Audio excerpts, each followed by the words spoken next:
ханган нуурыг хамгаалах цогц ажил. Хамгааллын 2 дугаар шат. Ерөнхийлөгчийн санаачлагаар ханган нуурыг хамгаалах төсөл 2 үе шаттай явж дуусч байна. 2 дахь үе шатны ажил дээр манай компани хийж байгаа ажлын даалгаварт нэг судалгааны ажил орж ирсэн. Тэр судалгааны ажил маань юу гэхээр сая ариун цэцэг дарга ярьлаа л да. Бид нар нөгөө зөвхөн сум нуур хоёрын хооронд 11 км мөртлөө энд бороо орж ийн гэдэг тэнд орохгүй байна. Тэгээ энэ маань нуур яаж нөлөөлж ийн гэдэг ч юм уу биднэрт нөгөө энэ тижэл нь хаанаас байгаа юм бэ? Энэ зөвхөн бороогоор байгаа юм уу? Тэгвэл өөр юмар байгаа юм уу? Энийг тодорхойлохын тулд бид нар энэ газрын доорх усны судалгааг зайлшгүй их усрын судалгаа гэдгээр шаардлага гарсан. За газрын доорх усны судалгааг хийхин тулд бид нар нөгөө шилийн богд орсон, улсын хил орсон ийм том талбайд бид нар ерөөсөө том масштабаар нь авч үзэх шаардлага гарч ирсэн. Яг энэ чиглэлээр манай багийн хамт олон альва асуудалтай дандаа судалгаагаа барьж явах зүйтэй гэдэг байр суурьтай байдаг.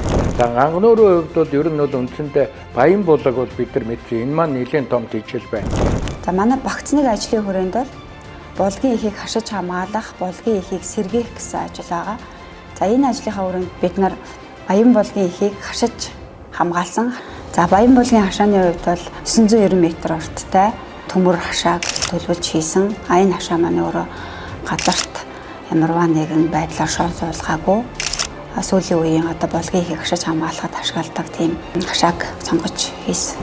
Энэ малын хөлөөрөө булгийн маань ундрах өөрөө багасаад ирдэг юм байна. Мал аж ахуйтай холбоотой байна. Мал аж ахуйтай холбоотой ч гэсэн бид нар хамгаалах хэрэгтэй юм байна, ашиглах хэрэгтэй юм байна. Тэгээ бид хэд хашиж хамгаалснаас хойш 2 сарын үр дүнгээр бол нуур булгийн усны ундраган сайжраад ерөнхийдөө ус нь ихссэн байдалтай байна.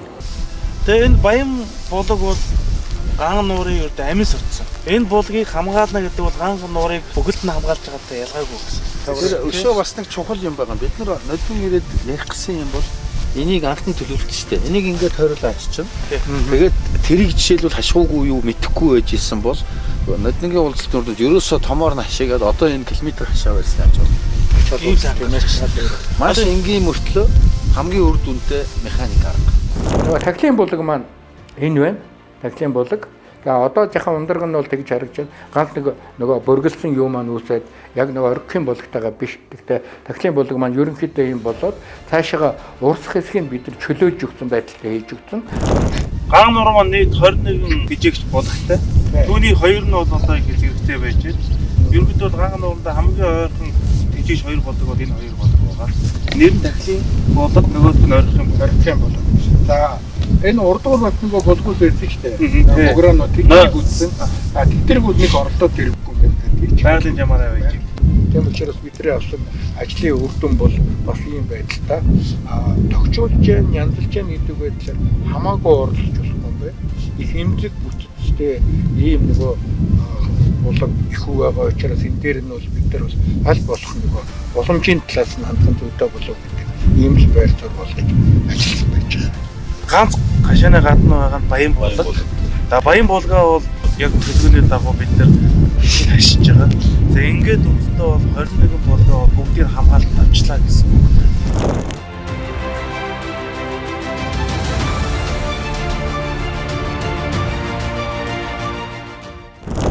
За бидний багцныг ажлын хүрээнд бол нуурын эрэхтэйм шат авсан хийх тийм тогтчлтын ажил байгаа.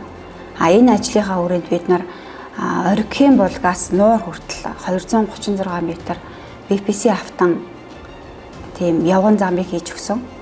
Энэ зам маань явж байгаа нуурын эрэгт очиод 76 м квадрат тийм нуурын эрэгтэй ирэх тийм тавцан болж байгаа. Энэ тавцан хийснээр бол одоо хонгийн чуулганы үед нутгийн ард иргэд ирж хун үзэх одоо тэгээд агаар салхинд гарахад бас их тохиромжтой байдлаар тэр тавцангаа төлөвлөж өгсөн. Тавцангийн суурийг бол бид нөгөө гацсан суураар хийсэн. Энэ суур маань өөрөө тийм нөгөө хөлдөлт гэсэлтэн тийм төсвөртэй одоо хэв ажилтанд орохгүй. Тэгээд тусгай зорилтын машинаар цогж оруулаад тэгээд турбан дундаа бетон цогж хийж зөртэй. Тэгэхээр ийм нэг хөнжирүүлсэн байдалтай бид нар ингэ хийгээд Батөөхөн хувьд бол ингээд сайхан найдвартай хот өгч байна. Даацын үед ерөнхийдөө бидний төлөвлөснөөр бол нэг 50 хүн тэр давцсан дээр гараад одоо нуураа үзэх боломжтой гэдгээр төлөвлөсөн. Одоо давцсан дээр бол одоо сумын зүгээс хон дурамдах тийм том дуранг байрлуулъя гэж одоо бас зорж ажиллаж байгаа.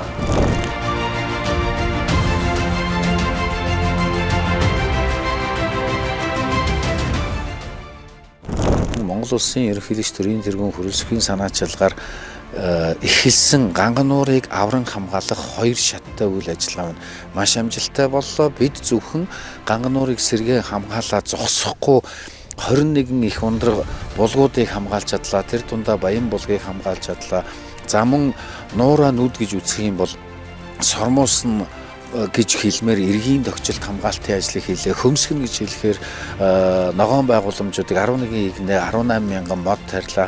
Алс суура элсний нүдлээс нь хамгаалах төхөөрөмж байгууламжийг барьлаа. Ингээд үзэх юм бол энэ ерөнхийлөгчийн санаачилгаар, төрийн тэргүүний санаачилгаар дэлхийд дахинд жишг болохуц Монголын нуур сэргээх Монгол загварыг бий болгож чадлаа гэж дүгнж хэлж болохоор Ганган нуурыг хамгаалах цогц ажил үргэлжилж байна.